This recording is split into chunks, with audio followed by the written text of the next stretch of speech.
Two stones are thrown up simultaneously from the edge of a cliff 200 meters high with initial speeds of 15 meter per second and 30 meter per second.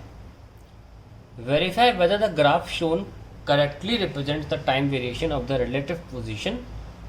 Relative position है एक stone की दूसरे के respect में, x21 लिख दिया मैंने, of the second with respect to the first. तो ये जो ग्राफ है हमको वेरीफाई करना है कि जो ग्राफ दिया है ये सही है कि नहीं है. x21 second with respect to यानी कि x2 minus x1 with time. ऐसा है, पहले स्ट्रेट लाइन 8 सेकेंड तक और फिर आखिरी के 2 सेकेंड ये पैराबोलिक है. Relative position. कुछ इंपॉर्टेंट चीज़ें नोटिस कर लेते हैं. दो पत्थर हैं, एक क्लिफ से फेंके गए. मैं पहले सवाल की भूमिका बता दूं. मान लीजिए क्लिफ है और यहाँ से दो पत्थर फेंके गए हैं, एक 15 की स्पीड से और एक 30 की स्पीड से. 30 वाला ज़्यादा ऊपर जाएगा, बहुत ऑब्वियस सी बात है, क्योंकि वो ज़्यादा देर तक अपनी स्पीड को ज़ीरो नहीं होने देगा. नाउ ये दो पत्थर जो हैं ये अगेंस्ट ग्रेविटी फेंके गए, यानी कि एक रिटार्डिंग मोशन या एक्सीलरेटेड मोशन, जो भी बोलना चाहें बोले. और हम जानते हैं कि डिस्प्लेसमेंट का टाइम के साथ एक्सीलरेटेड मोशन पैराबोलिक बनता है एक्सटी ग्राफ में, पर ये पैराबोलिक तो नहीं है. तो क्या सिरे से पहले ही खारिज कर दूं कि गलत है? नहीं, क्योंकि ये रिलेटिव मोशन का ग्राफ है विद टाइम. मोशन का ग्राफ नहीं है, रिलेटिव मोशन का ग्राफ है. लेट अस सी. हम जानते हैं इस बात को कि अगर डिस्टेंस टाइम ग्राफ अगर यूनिफॉर्म वेलोसिटी होता है तो बनती है स्ट्रेट लाइन, अगर एक्सेलरेटेड होता है तो बनती है पैराबोलिक. कहीं ऐसा तो नहीं है कि रिलेटिव मोशन का जो ग्राफ टाइम से बनाया जाए वो कांस्टेंट वेलोसिटी है? उसके लिए लिखना पड़ेगा. Let's find out another page. This question will take a lot of time. Let's see how to do it now. हमारे पास दो पत्थर हैं. पहले पत्थर की इक्वेशन लिख लेते हैं, ut plus half AT square. पहला पत्थर किस स्पीड से फेंका गया? 15, दूसरा 30 से. बाद में देख लेंगे. पहले u1 लिख लो, और दोनों में एक्सेलरेशन g लगेगा, a g के बराबर है, दोनों में सेम है. और ये सब वेक्टर इक्वेशंस हैं, बेटर है कि वेक्टर लगा लें उनके ऊपर. u2t plus half gt square. दो इक्वेशंस हो गई. अब हम क्या करते हैं, हमसे बोला गया है second with respect to first, तो we need to find out x2 minus x1 which will be u2 minus u1 into T plus half. ये तो कैंसिल हो गया, ये तो कैंसिल हो गया ना, ये पार्ट तो बचा ही नहीं. तो हमने ये देखा कि रिलेटिव पोजीशन का ग्राफ जो है वो टाइम के साथ पावर 1 के साथ है, और जब भी पावर 1 के साथ होता है एक्स का ग्राफ, वो स्ट्रेट लाइन बनता है, वो स्ट्रेट लाइन बनता है. तो ये बात तो तय हो गई कि ये स्ट्रेट लाइन सही बनाई हुई है, रिलेटिव पोजीशन ग्राफ है ये. हमें दो अच्छे क्वेश्चंस देखे अभी. एक SNF का ग्राफ देखा टाइम के साथ, एक्सीलरेशन था फिर भी स्ट्रेट लाइन था. अब हम देख रहे हैं रिलेटिव पोजीशन का ग्राफ, वो भी स्ट्रेट लाइन निकल के आया. खैर हम इनको देख लेते हैं. स्लोप क्या होना चाहिए था रिलेटिव वेलोसिटी में? तो u2 माइनस u1 है, तो x2 minus x1 is equals to, ये कितना है 30, ये कितना है 15, तो 15t. तो स्लोप जो है वो 15 होना चाहिए. तो अब हम क्वेश्चन देख लेते हैं पूरा. एक तो स्ट्रेट लाइन है और स्लोप 15 होना चाहिए. स्लोप क्या होता है? Perpendicular upon base. तो क्वेश्चन में यहाँ तक हमें दे रखा था 120, मैंने लिखा नहीं था, मैं लिख देता हूँ. क्वेश्चन में 120 दे रखा था यहाँ पे, और ये तो 8 हमने मेंशन किया ही है. तो ज़रा स्लोप निकालें, perpendicular upon base, x2 minus x1 upon time 120 upon 8, 15 आ रहा है. ये भी मैच कर गया, तो ये सही है. ठीक है. लेकिन प्रॉब्लम क्या है कि इतने हिस्से का भी स्लोप 15 हो सकता है, इतने का भी स्लोप 15 हो सकता है, पूरी लेंथ का 15 हो सकता है. हमको ये देखना है कि 8 पर 120 आएगा कि नहीं आएगा. Separation between the two stones वो भी देख लेते हैं. 8 सेकंड की बात करते हैं. तो 8 सेकंड्स की बात करें तो पहले साइंस देखना कैसे लगा रहा हूँ. ये क्लिफ है, आप पत्थर ऊपर फेंक रहे हो, आपकी इनिशियल वेलोसिटी ऊपर है, एक दिन ऐसा होगा पत्थर नीचे आ जाएगा, है ना। और वो जो हाइट से फेंक रहे हो वो 200 है, तो कुछ भी कर लो अल्टीमेटली डिस्प्लेसमेंट तो नीचे की तरफ है, क्योंकि इनिशियल पॉइंट ये था, फाइनल पॉइंट ये था, ये फालतू है, ये फालतू जर्नी है ना, जितना गए उतना आ गए, कैंसिल हो गया, डिस्प्लेसमेंट में कैंसिल हो जाता है। तो अल्टीमेटली डिस्प्लेसमेंट नीचे की तरफ है, डाउनवर्ड्स है और 200 है। और रही बात तो तुम्हारे जी की, वो भी डाउनवर्ड्स है। तो ये हमने आपको डायरेक्शंस बता दी। खैर, हम 8 सेकंड तक मोशन देख लें। 8 सेकंड की बात कर रहे हैं, तो पहले 8 फर्स्ट 8 सेकंड्स, फर्स्ट 8 सेकंड्स कितना था, 15 into 8 minus half into 10 into 8 square. G को मैंने 10 ले लिया, पत्थर ऊपर जा रहा है। अभी हम डिस्प्लेसमेंट 200 नहीं रख सकते, क्योंकि हमको पता नहीं है ना कि 8 सेकंड में 200 ट्रैवल हो जाएगा। अभी हम डिस्प्लेसमेंट निकाल रहे हैं। तो ये कितना है, 120 माइनस 5 ज़ा 64, 5 ज़ा 320, माइनस का 200 आया है displacement,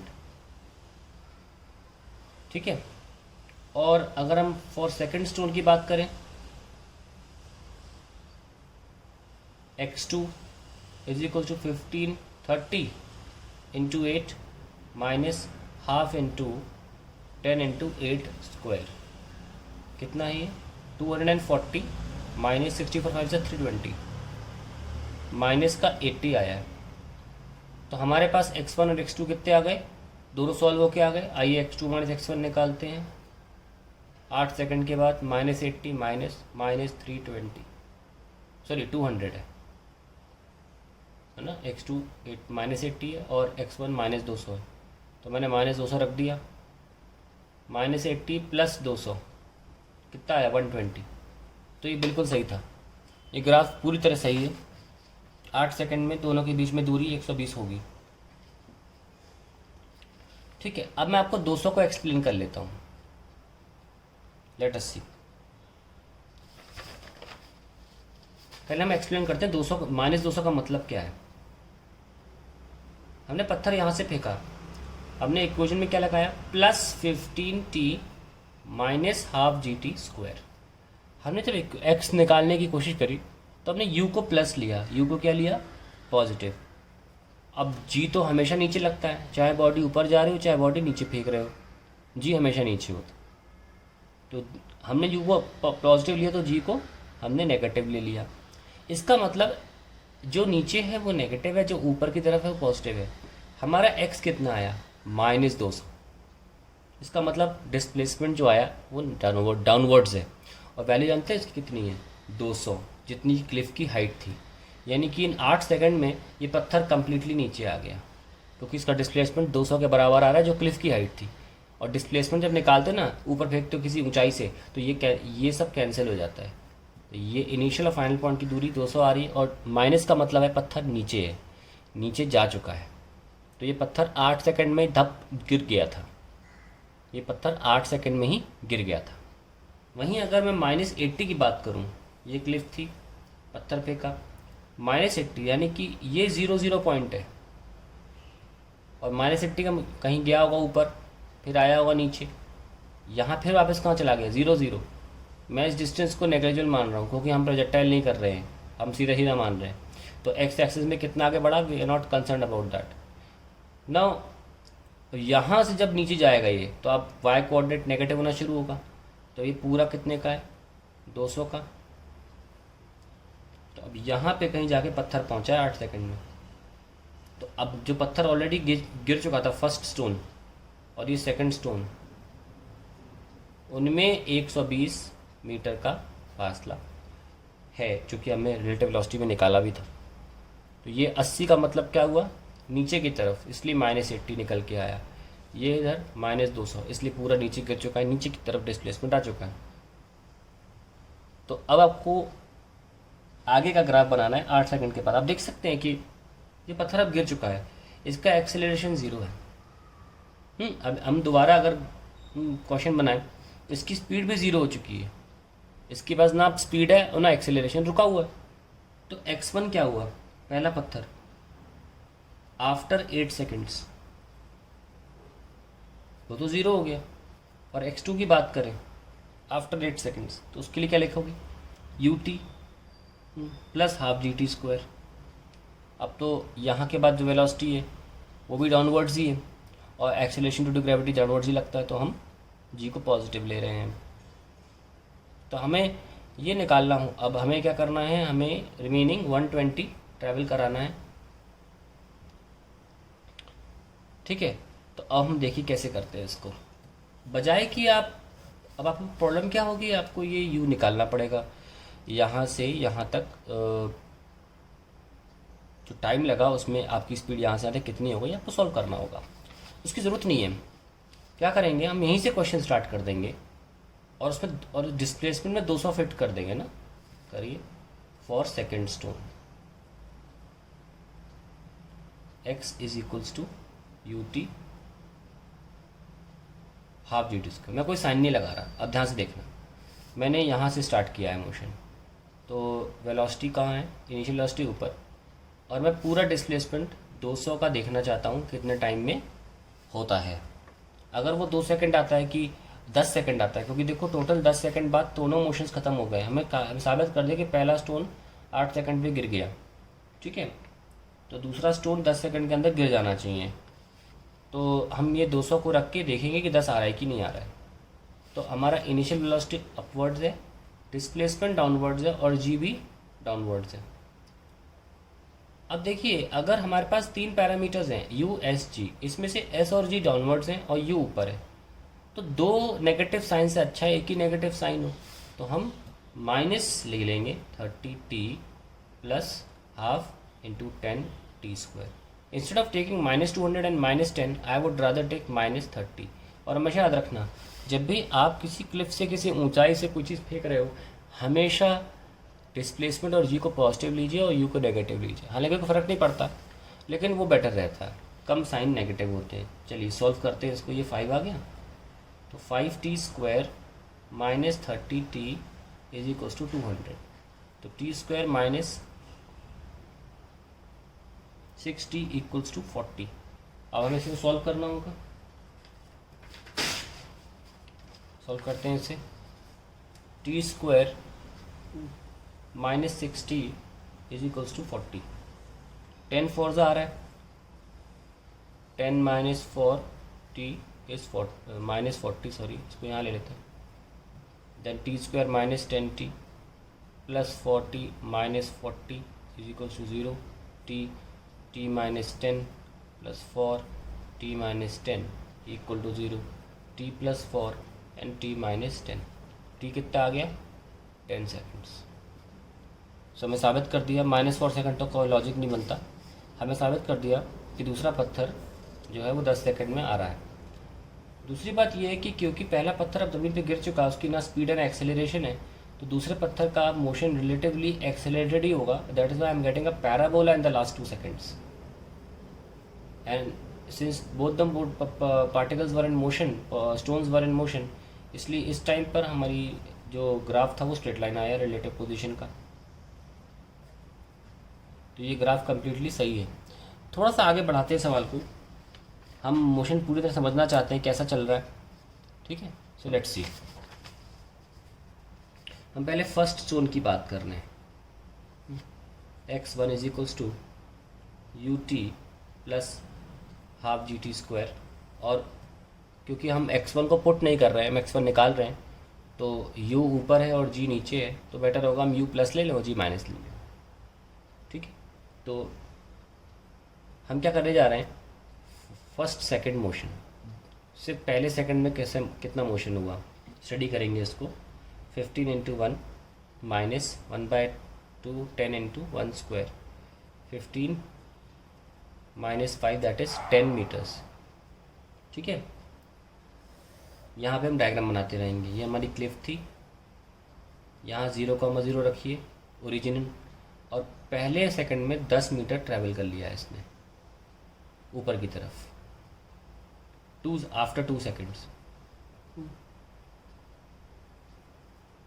x2 equals to 15 into 2 -1/2 10 × 2 square 30 कितना आया 4 5 से 20 10 आ गया। दोबारा 10 कैसे आ सकता है? अटक गई क्या बॉडी? ऐसा नहीं होता, हमेशा पोजीशन इनिशियल से डिस्प्लेसमेंट आ रहा है, डिस्टेंस नहीं आ रहा। तो ये घूम के वहीं आ गया आप 2 सेकंड के बाद। तो इनिशियल पॉइंट वाई कोऑर्डिनेट देख रहे हैं ना हम, तो इनिशियल पॉइंट 0 और अब यहाँ पे फिर से 10 आ गया, तो हम तो डिस्प्लेसमेंट देखेंगे ना। इसलिए इस दोबारा 10 आने का मतलब है ये घूम के अब वापस उस पोजीशन पे आ चुकी है। और तीसरी सेकंड पे आते हैं, x3 आफ्टर 3 सेकंड्स 15 × 3 -1/2 × 10 × 3 स्क्वायर 45 -45 देखो 0 आ गया। यानी कि 3 सेकंड लगे थे इसको अपनी इनिशियल वाई कोऑर्डिनेट को अटेन करने में। 3 सेकंड के बाद अपनी पोजीशन वापस ले लिया है। अब देखना तुरंत आंसर नेगेटिव आना शुरू हो जाएगा, क्योंकि अब ये अपने इनिशियल पॉइंट से नीचे जाएगा। 15 × 4 -½ × 10 × 4 स्क्वायर कितना आया 60 16 5 80 ये देखो -20 नीचे जाना शुरू 4 सेकंड के बाद -20। और ऐसे जब हम फाइनली 8 सेकंड्स का निकालेंगे 15 × 8 -1/2 10 × 8 स्क्वायर, तो आई गेट 120 -320 दैट इज -200।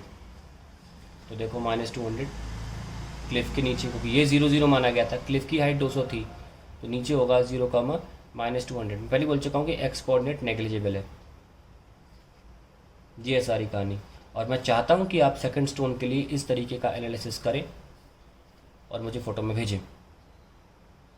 कुछ नहीं करना है, सेकंड स्टोन लिख लिया, पहले सेकंड के लिए 30 × 1 -1/2 10 × 1 स्क्वायर 30 -5 25 एंड सो ऑन। इस तरीके से आप करिए एनालिसिस और देखिए कैसे क्या होता है। अब आपने देख लिया कि क्यों डिस्प्लेसमेंट 0 आ जाता है, क्यों ये काउंट नहीं होता। तो इस इक्वेशन में ये चीज़ ऑलरेडी इनबिल्ट है कि वो सिर्फ डिस्प्लेसमेंट निकालेगी, डिस्टेंस निकालेगी ही नहीं, क्योंकि हम इस पर साइन का प्रयोग करते हैं।